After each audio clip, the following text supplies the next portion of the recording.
talk a lot in my book about that natural attraction that two living things can feel for each other, and the sensations in the body, and the chemistry, and the connection, right?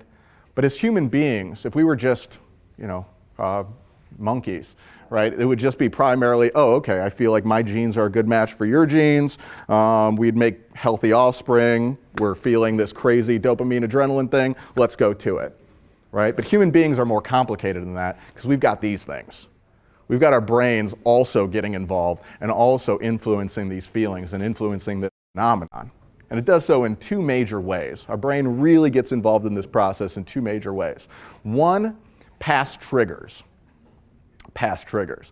And I know that triggers is kind of almost a little bit of a trigger word around here. Let me explain what I mean by triggers. When I say triggers, I don't mean, oh my God, this thing is triggering an unpleasant feeling, it needs to be censored. It's not what I'm saying. I'm saying, oh my gosh, this thing is triggering an unpleasant feeling. This is an excellent opportunity to learn a little bit more about what's going on, learn a little bit more about myself.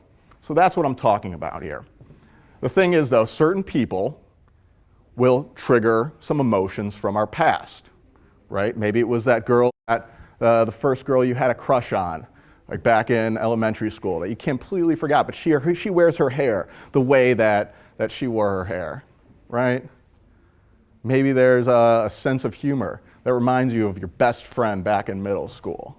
Still completely subconscious, right? Maybe there's like a warm, nurturing aspect that reminds you of the nurturing you got from your mother, and that feels good, that feels comforting, right? Maybe they're more aloof and more kind of emotionally held back and withdrawn, like the stereotypical father was, and it reminds us of that like form of connection we had with a father, right? Guys, girls, we're all triggered by these different things, and that factors into that emotional, chemical response that we have to these people, right? The other big factor that our brain brings into play, superficial stimulation, right? We all know it.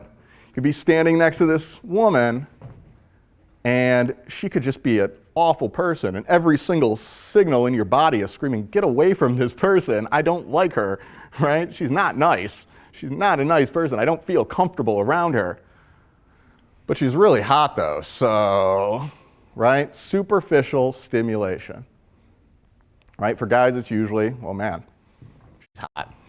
For women, hot definitely works too, but it also tends to trend towards, taking care of, comfort, financial stuff.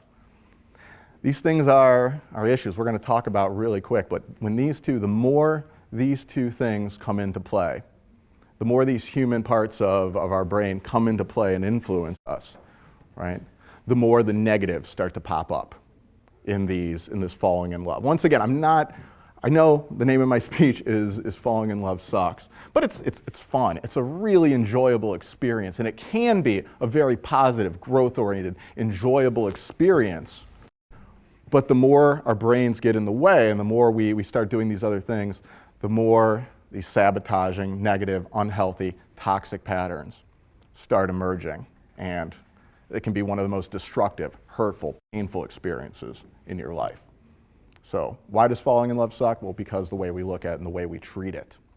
So let's look a little bit more deeply on some of the problems.